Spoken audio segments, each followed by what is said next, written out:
صباح الخير، عاملين ايه؟ يا رب تكونوا بخير. جيت لكم فيديو جديد، وفيديو النهارده هنعمل فيه روتين كده مع بعض، شويه حاجات. طبعا انا هعمل قهوه عشان افوق، وديت يوسف الحضانه ولسه جايه، فقلت ايه، عايزه افوق بقى عشان ورانا شغل كتير.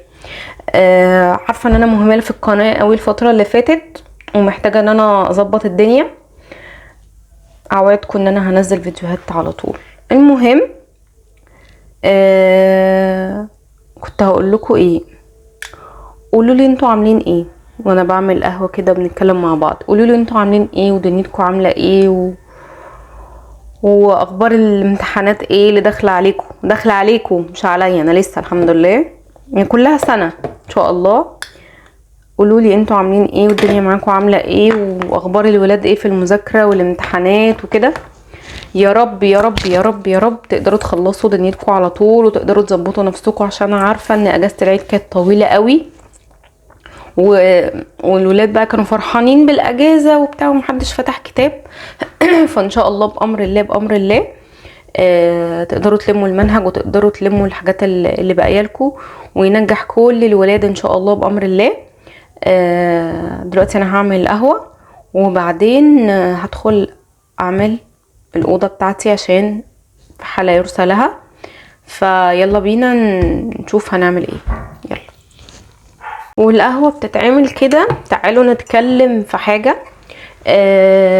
الترهلات بعد نزول الوزن عموما، او بعد العمليه بتاعه التكميم او تحويل المسار او اي حاجه. بصي، موضوع الترهلات ده، هل استدعي ان انا اعمل عمليه؟ بصي، لو انتي وزنك 130 140 150 اكيد هتحتاجي.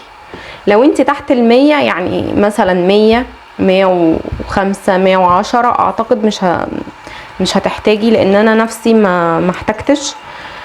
ليه بقى؟ عشان بشرب ميه كتير ومنزلتش الجيم على فكره خالص. يعني كان في واحده سالتني، لا انا منزلتش الجيم نهائي، انا كنت بتمشى بس، يعني اودي يوسف من الحضانه، اجيب يوسف من الحضانه، الكلام ده. لكن اكتيفيتي بقى ورياضه وكده لا، ما عملتش بصراحه. فلو انتي هتعمليها وزنك 130 140 150 لازم هتنزلي جيم.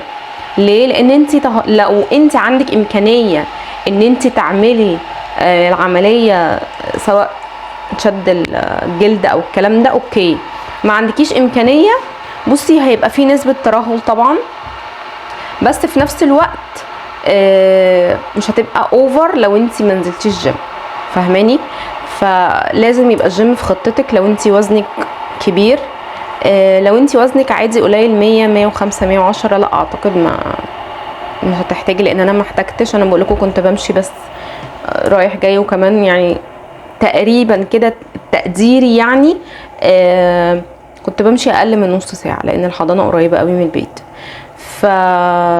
والحمد لله مفيش ترهلات ومفيش اي حاجه، فانتي ممكن بنسبه كبيره ما تحتاجيش. اهم حاجه بس ركزي على شرب الميه 3 4 لتر 5 يعني على قد ما تقدري اشربي. اقل حاجه 2 لتر. يعني انا كان في واحده بتقولي لتر ونص، لا لتر ونص ده قليل قوي. يعني لتر ونص ده قليل قوي على ان هو يزود حرق، او ان هو يظبط ترهلات جسمك، او يخلي جسمك يتظبط من جوه، فاهماني؟ فلا اعتقد ان قليل قوي فكره لتر ونص. لترين ل3 ل4 لو قدرتي، يعني 5، فاهماني؟ فحاولي على قد ما تقدري تشربي ميه كتير وايه تاني، وتاكلي خضار، يعني فلفل الوان بقى. بصي اعملي طبق سلطه كده، طبق سلطه محترم في بقى من خيرات الله. يعني دوري كده شوفي ايه الخضار اللي انت بتحبيه. انا مثلا ما كنتش بحب الفلفل الالوان، لما اكلته لا خطير حلو جدا. ما كنتش بحب الجرجير قوي عشان المزازه اللي فيه، بقيت بحبه وباكله. كابوتشا، يعني انا دلوقتي باكل مثلا الجبنه احط الكابوتشايه مثلا واحط فيها جبنه والفها يعني رول كده واكلها، فاهمه؟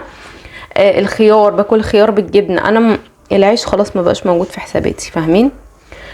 هشرب القهوه ماشي، وبعدين نخش بقى على المعركه الكبيره. لو ليكوا اي سؤال اكتبوا لي تحت في الكومنتس وهرد عليكم، وهسيب لكم الاكونت بتاعي بتاع التيك توك عشان برد هناك اكتر ومتفاعله اكتر. مش عارفه ليه، هي قله ادب مني بس معلش. فلو انتي شفتي لحد هنا متنسيش تحطي لايك وتشتركي في القناه، تفعلي زر الجرس عشان يوصلك كل جديد. ويلا بينا نشوف هنعمل ايه. يلا. دي بقى لحظة الإدراك إن الكاميرا ما كانتش بتصور وأنا مش واخدة بالي، وشلت الملاية وفرشت ملاية جديدة وهكذا. المهم يا رب تكونوا اتبسطتوا وأنا برغي معاكم كده في أول الفيديو. كان في حد سألني كذا سؤال عن موضوع الترهلات ده، فقلت ما فيش أنسب من إن أنا أبدأ الفيديو إن أنا أكلمكم عن الموضوع ده. فلو وصلتي لحد هنا من الفيديو ما تنسيش تعملي لايك وتشتركي في القناة، لان انا زعلانه منكم جدا جدا عشان اللايكات قليله. فيا ريت يا ريت اللي يتفرج على الفيديو يعمل لايك لو عجبه يعني. هنا بقى كنت بكيس المخدات. انا عايزه اجيب مخدات جديده وعايزه اغير المرتبه، بس طبعا انا مش هقدر اطلب اي حاجه من جوزي خالص الفتره دي، لانه يا عيني انا واخده اللي وراه واللي قدامه نحله وابره بمعنى اصح، فمش قادره بقى ان انا انطق يعني. فمشي بيها نفسي كده لحد ما ايه ربنا يكرم بفلوس يعني ونغيرها. هنا بقى ايه كنت خلاص بظبط الملاية. انا المشكلة عندي ان انا المرتبة كبيرة، وانا جايبة الملايات بتاعتي كلها صغيرة، كل ملايات جوتي صغيرة، مفيش بس غير الملايات اللي انا فصلتها من قريب هي اللي جاية على قد المرتبة، كل الملايات مقزعرة من هنا ومن هنا ومن كل حتة. هنا بقى كنت بشيل السجاد عشان عايزة امسح الارض، كان في فتافيت بقى وحاجات وكده، وطبعا مطرح ما ساعة العيد ميلاد زي ما قلت لكم كده ما كنتش بشيل حاجة. زي ما انتم شايفين التسريحة بقى الله يعني جميلة جدا، الميك اب وكل حاجة بقى ايه استعملها اسيبها مكانها ما بشيلش حاجة، فكانت في وضع مزري. انا قررت ان انا مش عايزه احط مفارش على التسريحه خالص، لان المفارش بتتبهدل. انا بحط مفارش فاتحه فيقع عليها بقى بلاشر، يقع عليها تنت، يقع عليها مش عارف ايه، فانا مش بستفاد اي حاجه خالص. فقلت لا انا هسيبها زي ما هي كده، مش عايزه احط عليها اي مفرش عشان المفارش ما بينوبنيش حاجه غير انها بتتبهدل وبضطر اغسلها، يعني ما بتقعدش حتى يومين 3، لان انا ممكن احط كل يوم تنت مثلا وانا قاعده في البيت او حاجه زي كده، فبيبقى الموضوع صعب قوي. ابتديت بقى ان انا اشيل كل حاجه من على التسريح عشان اعرف المعها، لان كان عليها تراب. الفتره اللي فاتت الدنيا كانت تراب، مش فاهمه في ايه، حر مع تراب مش قادره اقول لكم يعني. نفسي اشغل المروحه بقى واشغل التكييف، ومش عارفه يعني لا منه صيف ولا منه شتاء، يعني هو الصبح حر وبالليل برد. انا بتغطى بالليل ببقى بردانه، يعني ببقى بردانه بتغطى، مش عارفه بقى امتى الجو هيتظبط بصراحه. بس هو احسن من الشتاء يعني، من ان احنا بنلبس 5000 حاجه. هنا بقى ايه جبت الجلانس البخاخه بتاعته بايظه، فبدلق منه كده اخلص بقى شويه دول واشتري واحد جديد. قولولي بقى انتوا عاملين ايه واخباركم ايه والدنيا معاكم عامله ايه، واخبار المذاكره والامتحانات. اهم حاجه بس ان شم النسيم هيجي قبل الامتحانات، عشان اللي عايز ياكل فسيخ ورنجه تاني ياكل براحته مفيش مشكله. احلى حاجه بقى بجد ان احنا لسه واكلين فسيخ ورنجه وهنرجع ناكل تاني. كل ما اقول لحد كده يقول لي انت يا بنت بتاكلي قوي.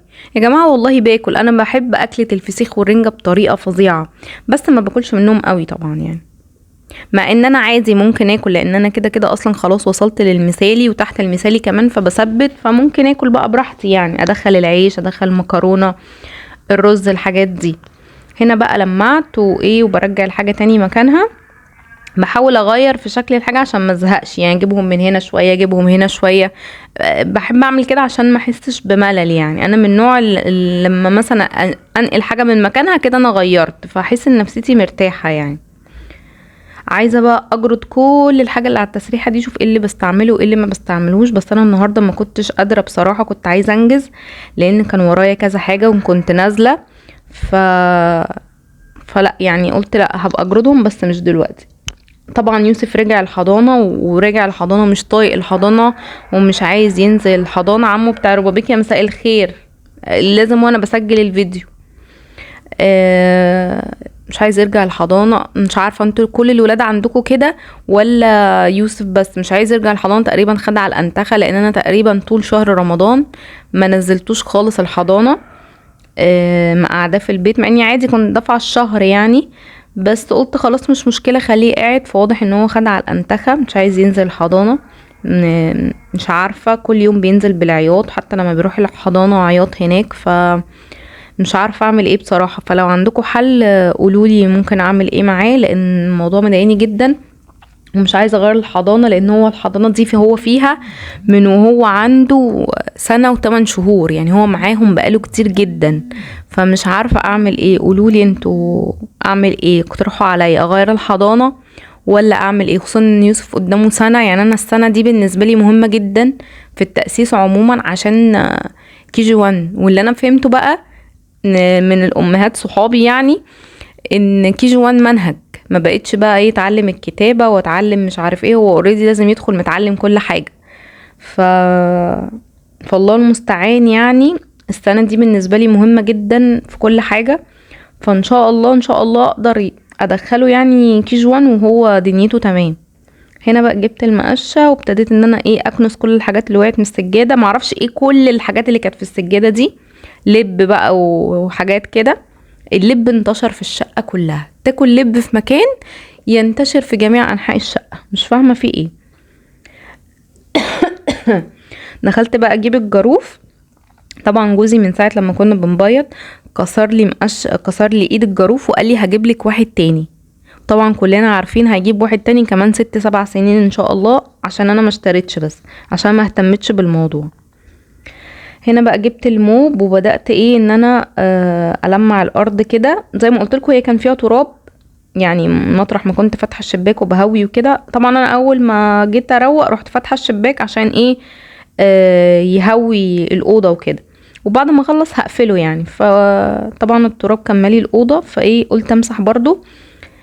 بصوا هي دي ما تعتبرش تنظيفة عميقة، يعني انا اصلا كل اسبوع كده او كل اسبوع وكام يوم ممكن بقى ايه ازق الكومودين وازق السرير وهكذا يعني.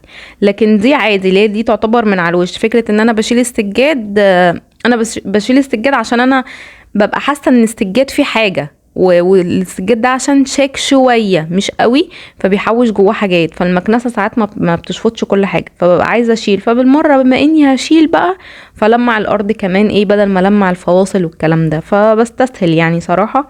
واقول ايه المعها كلها. يعني كده كده الاوضه مفيهاش رجل خالص، احنا بنخش بس هننام هلبس الكلام ده، لكن ما بنقعدش فيها. خلاص القعده كلها بقت بره بعد ما شلت التلفزيون من هنا. كان الوضع بصراحه هنا في الاوضه لما كان في تلفزيون كان الوضع مزري، كنا بنجيب صينيه الاكل ونقعد على السرير. لا لا لا, لا مش قادره اتخيل، انا اتخيلت بطني وجعتني. وكان فتافيت في الارض وفتافيت اكل ومش عارف ايه. لا لا لا لا لا انا قلت ان انا مش عايزه احط تلفزيون في الاوض. حاطه تلفزيون في اوضه اوفي بس ممنوع الاكل، يعني اللي عايز ياكل ياكل بره ياكل بره على السفره، لكن حد ياكل في الاوضه لا، ممنوع منعا باتا حد ياكل في الاوضه نهائي. فبصراحه راحه نفسيه ان انا شلت التلفزيون من الاوضه، مع ان انا بحب اقعد في اوضتي جدا، بس لا بيجوا يقعدوا معايا ما بيسيبونيش اقعد لوحدي.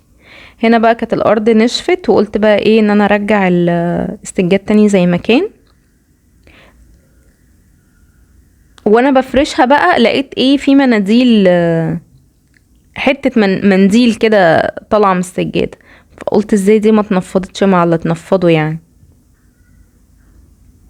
بس هنا بقى ابتديت ان انا افرش الدنيا كلها عشان تبقى الاوضه قمر. انا بحب اوضتي وهي نظيفه بصراحه، ما بحبش حد بقى بعد ما اروق كده اياك حد يستجري يخشها. اللي هيخشها هيبقى عايز ينام، لا عايز يقعد ولا عايز اي حاجه. هنا بقى بظبط السجاده عشان حسيتها ان هي معوجه شويه بس كده. وجبت المعطر، ودي طبعا احلى لحظه احلى لحظه ان الواحد يرش معطر بعد ما يخلص، بيحس بقى بكميه راحه نفسيه فظيعه.